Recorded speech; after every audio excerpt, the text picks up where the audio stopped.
Tout le monde a droit à la vie, éducation et autres. Nous sommes au mois de la femme, nous saluons plus particulièrement les mamans et les jeunes femmes, surtout vivant avec handicap. C'est dans le cadre de votre émission Promo Handicap, nous sommes avec le coordonnateur des FOFAC, Maître Pindou Patrick, à qui je dis bonjour. Oui, bonjour mon frère. Vous allez bien, j'espère. Oui, je me porte très bien. J'ai parlé des FOFAC, certaines personnes se demandaient c'est quoi, que signifie FOFAC. Bon, d'abord, je suis Maître Pindou Patrick. Je suis avocat près la Cour d'appel. Je suis coordonnateur national de la Fédération nationale des associations des personnes vivant avec handicap du Congo, FENAFACO. Mais c'est grâce à la FENAFACO que mes pairs des organisations des personnes handicapées de l'Afrique centrale des pays des Grands Lacs m'ont fait confiance. Donc j'ai été élu en 2018 à Yaoundé, au Cameroun, comme étant directeur exécutif du Forum des organisations des personnes handicapées dans les pays de l'Afrique centrale et les pays des Grands Lacs. Donc j'ai un mandat de 4 ans qui va prendre fin en 2022. Donc le FOFAC en principe c'est un réseau qui regroupe les organisations des personnes avec handicap en Afrique centrale et dans les pays des Grands Lacs pour lutter et aussi protéger les droits des personnes vivant avec handicap et aussi chercher l'intégration des personnes vivant avec handicap et leur prise en charge et aussi faire les plaidoyers au niveau de tous les pays de la sous-région de l'Afrique centrale et des Grands Lacs pour mettre en œuvre la Convention des Nations Unies relative aux droits des personnes handicapées et aussi mettre en place des politiques publiques de développement en faveur des personnes vivant avec handicap. Merci Maître pour les explications si claires. Nous voulons juste savoir, vous êtes mieux disposé pour nous expliquer comment va l'état actuel des personnes vivant avec handicap dans notre pays. Bon, en ce qui concerne les personnes vivant avec handicap en République démocratique du Congo, s'il faut parler de la situation générale des personnes vivant avec handicap en RDC, les personnes vivant avec handicap sont estimées autour de 13 841 000 personnes vivant avec handicap en RDC, ce qui représente autour de 15-16% de la population de la République démocratique du Congo. Mais malheureusement, les droits des personnes vivant avec handicap ne sont pas bien protégés dans notre pays, bien que notre pays a adhéré à la Convention des Nations Unies relative aux droits des personnes handicapées et aussi notre pays a adhéré à plusieurs instruments juridiques de promotion et de protection des droits humains. Donc, la situation des personnes vivant avec handicap est trop sombre parce qu'au moins 96% des personnes vivant avec handicap vivent dans la pauvreté la plus extrême en République démocratique du Congo. Autour de 92% des personnes vivant avec handicap ou des enfants vivant avec handicap ne vont pas à l'école. Près de 91% des personnes vivant avec handicap n'ont pas accès à des soins de santé de qualité. 89% des personnes vivant avec handicap sont sans emploi. Elles sont dans le chômage, malgré qu'il y ait quelques personnes vivant avec handicap qui ont étudié, qui ont le niveau universitaire. Mais généralement, ils ont beaucoup de difficultés d'avoir l'emploi. Les gens voient plus leur handicap que le cerveau et les compétences que peut avoir ces personnes vivant avec handicap. Aussi, en ce qui concerne la participation des personnes avec handicap à la vie publique et à la vie politique, donc le taux de représentativité de ces personnes avec handicap dans les sens de prise de décision, c'est autour de 1,2%. Et aussi en RDC, nous avons autour de 4,7 millions de femmes vivant avec handicap, mais les femmes qui vivent dans la pauvreté la plus extrême, et autour de ces 90% des femmes vivant avec handicap, ces femmes vivant avec handicap ne sont pas mariées, hein, n'est-ce pas? Et aussi, si vous rencontrez 20 femmes vivant avec handicap, au moins 18 n'ont pas eu les enfants avec les mêmes pères. Donc les femmes vivant avec handicap sont victimes de cas de violence sexuelle. Donc personne ne réprimande les auteurs, n'est-ce pas, de ces violences auprès des femmes vivant avec handicap. Merci Maître. Enfin, nous avons un ministère focalisé sur les personnes vivant avec handicap. Comment ça va là-bas? Comment le fonctionnement?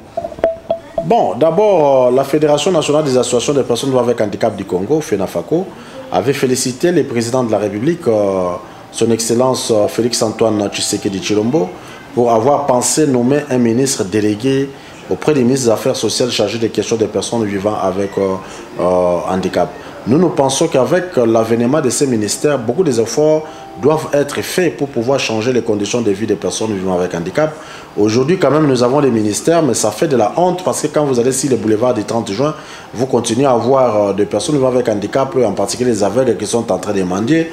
Et quand vous circulez tous les grands magasins de la commune de la Gombe et de la commune de Limité, vous voyez qu'il y a des personnes avec handicap qui continuent à aller mendier. Donc le ministère est là. Nous avons salué la chose.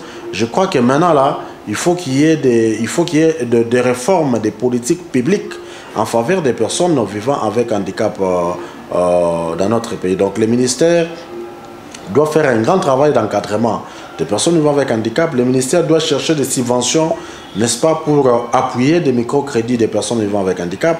Le ministère aussi doit chercher aussi à appuyer les organisations ou les associations des personnes vivant avec handicap. Donc du reste, il y a encore un grand travail à faire par rapport au ministère qui s'occupe des questions de personnes vivant avec handicap en République démocratique du Congo et aussi dans le cadre des FOFAC. Je crois que nous avons salué cette initiative du président. Nous avons commencé à faire les plaidoyers dans d'autres pays de l'Afrique centrale aussi pour que nous puissions avoir des institutions gouvernementales ou des ministères, n'est-ce pas, qui s'occupent de la promotion et de la protection des droits des personnes avec handicap. Et nous avons plus souhaité que ces ministères puissent être des ministères à part entière ou que ces ministères puissent être délégués auprès du président de la République ou auprès du premier ministre de chaque pays de l'Afrique centrale et des pays de la sous-région des Grands Lacs. Maître, la RDC est suspendue au niveau international par rapport aux personnes vivant avec handicap? Bon, pour le moment, je pense que non. La mesure qui a été prise par les Nations Unies, la RDC avait ratifié la Convention des Nations Unies relative aux droits des personnes handicapées depuis le 30 septembre 2015. Alors, il y a une exigence pour les États qui ratifient la Convention. Il faut présenter un rapport initial sur la mise en œuvre de cette convention au niveau des Nations Unies pour voir que les Nations Unies voient les progrès que vous avez réalisés pour la protection des droits des personnes vivant avec handicap. C'est ce que la RDC n'a pas fait encore jusqu'à aujourd'hui, mais les Nations Unies venaient de rappeler la République démocratique du Congo que jusqu'au mois de juin 2020, si la RDC ne présente pas son rapport initial sur la mise en œuvre de la dite convention, alors la RDC va connaître des sanctions des Nations Unies. Donc la RDC ne pourra plus participer à des rencontres internationales sur la question des personnes vivant avec handicap, où la RDC, si participe à ces rencontres-là, n'aura pas droit de vote, et beaucoup des organismes sur le plan international ne vont plus financer la RDC sur la question de l'handicap, et aussi les agences des Nations Unies ne pourront plus financer la question de l'handicap en République démocratique du Congo. Donc on a encore donné une dérogation à la RDC jusqu'au mois de juin, donc 30 juin 2020 pour pouvoir présenter son rapport initial. C'est ça la situation pour le moment par rapport à la Convention des Nations Unies relative aux droits des personnes handicapées. Donc la relation entre les Nations Unies et la RDC par rapport à la question des personnes vivant avec handicap. Ça dit, il y a quoi à espérer sur cette question? Bon, je pense que nous, sur cette question, il y a encore à espérer. C'est pourquoi nous, la FENAFACO, nous sommes en train de faire un plaidoyer pour amener le gouvernement congolais à pouvoir produire un rapport initial à présenter au comité des droits des personnes handicapées. Et nous aussi, comme organisation de la société civile, nous allons produire un rapport parallèle que nous allons présenter au niveau du comité des droits des personnes handicapées. Cela est important parce que les Nations Unies pourront formuler plutôt certaines recommandations à la RDC par rapport à ces rapports initiaux qui sera déposé au niveau des comités des droits des personnes handicapées. Les ministères, oui, mais est-ce que les personnes vivant avec handicap sont intéressées pour les entreprises qui seront mises en place? Oui, bon, pour les personnes vivant avec handicap, la FENAFACO est en train de faire un grand plaidoyer. Comme vous le savez, au gouvernement, il y a une personne vivant avec handicap. Nous sommes toujours minoritaires, n'est-ce pas? Et pour le chef de l'État a dit que non, du fait qu'il n'y a pas de moyens pour pouvoir organiser les élections municipales, locales et urbaines, on va quand même nommer des animateurs au niveau de la territoriale. Donc il y aura la nomination des bourgmestres et bourgmestres adjoints, administrateurs du territoire et leurs adjoints, maires de ville et leurs adjoints. Donc là, nous sommes en train de faire un grand plaidoyer pour que 15% de ces animateurs de la territoriale puissent être des personnes vivant avec handicap. Là aussi, il y aura la nomination dans les entreprises du portefeuille de l'État. Nous sommes en train de nous battre pour que 15% des animateurs des entreprises, des gestionnaires des entreprises des portefeuilles de l'État, que cela puisse être des personnes vivant avec handicap. Et il y aura bientôt aussi la réforme du système électoral congolais. Il y aura la réforme de la loi électorale, de la loi portant organisation et fonctionnement de la CENI. La FENAFACO est en train de se battre. Nous faisons un grand plaidoyer pour que parmi les animateurs de la CENI, que nous puissions aussi avoir une personne vivant avec handicap pour représenter des personnes vivant avec handicap, pour amener l'expertise des personnes vivant avec handicap. Il y aura aussi bientôt le renouvellement des membres du Conseil économique et social, le renouvellement des membres de la Commission nationale des droits de l'homme. La FENAFACO se bat pour que cette fois-ci, au Conseil économique et social, qu'il y ait des délégués des personnes vivant avec handicap. Et aussi au niveau de la Commission nationale des droits de l'homme, il y a toujours un représentant des personnes avec handicap, mais nous voulons qu'on puisse se renforcer pour qu'il y ait au moins 2 représentants ou 3 qui peuvent mieux représenter les personnes avec handicap au niveau de la Commission nationale des droits de l'homme. Donc voilà ce que la FENAFACO est en train de préconiser pour le moment. Donc, nous sommes en train de faire un grand plaidoyer. Oui, maître, nous sommes au mois dédié à la femme, le mois de mars, voulais-je dire. Qu'est-ce que vous avez déjà préparé pour la femme vivant avec handicap? Bon, la femme vivant avec handicap, comme vous le savez, c'est une femme qui est doublement discriminée. D'abord comme femme et aussi comme femme vivant avec handicap. Il y a mois de la femme. Les femmes vivant avec handicap à travers les départements sont en train d'organiser beaucoup d'activités dont je vous inviterai aussi à venir couvrir ou d'organiser aussi une émission avec les femmes vivant avec handicap. D'ailleurs, le 10 mars déjà, les femmes vivant avec handicap vont organiser une grande matinée, n'est-ce pas, des sensibilisations auprès des femmes vivant avec handicap sur leurs droits. Et les femmes vivant avec handicap vont aussi évaluer, n'est-ce pas, la mise en œuvre de la Convention sur l'élimination de toutes les formes de discrimination à l'égard de la femme, et aussi la mise en œuvre de la charte de Maputo, dans la charte africaine des droits des femmes, et aussi la mise en œuvre de la loi portant parité en RDC.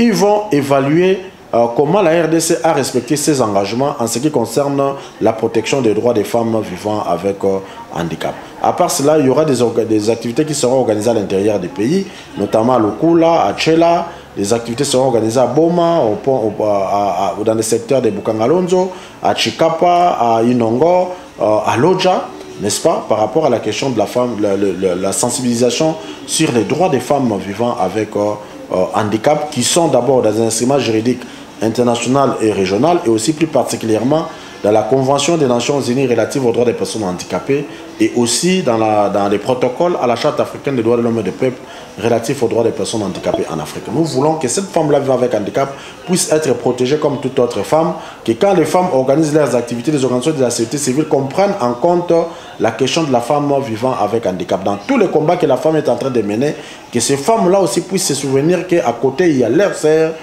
qui sont des femmes en situation de handicap qu'il faut intégrer pour qu'elles aussi aient une place dans la société. Merci maître. Je vous signale que nous sommes presque à la fin de notre émission, mais j'aimerais juste que vous placez un mot en bref de tout ce que vous venez de dire. Bon, les mots de la fin, nous sommes durant les mois de la femme, où à partir du 8 mars déjà nous allons célébrer la journée internationale des droits des femmes. Donc moi je ne peux dire que non, bonne fête à toutes les femmes de la République démocratique du Congo, et aussi bonne fête à toutes les femmes vivant avec handicap à travers toute la République démocratique du Congo. Mais ces femmes vivant avec handicap, c'est aussi l'occasion de pouvoir réfléchir autour de leurs droits. Ces femmes-là doivent connaître ce qu'ils doivent faire, n'est-ce pas, pour que leurs conditions de vie puissent être améliorées. Je dis à mes sœurs qui sont mes sœurs de femmes vivant avec handicap en province qui sont en train de souffrir, de pouvoir avoir l'espoir, qu'ils aient le courage, qu'ils puissent travailler pour la promotion et la protection de leurs droits. Et je suis sûr que demain, les choses changeront et les femmes vivant avec handicap auront droit au chapitre et ils seront intégrés en égalité avec les autres dans la société congolaise. Merci maître, nous vous disons merci pour votre disponibilité. Merci. Nous sommes à la fin de notre émission. Vous avez compris que les femmes vivant avec handicap aussi ont droit à tout ce que les femmes qui sont entre guillemets normales, les femmes aussi vivant avec handicap ont droit à tout ça. Et nous vous disons merci déjà et à la prochaine édition.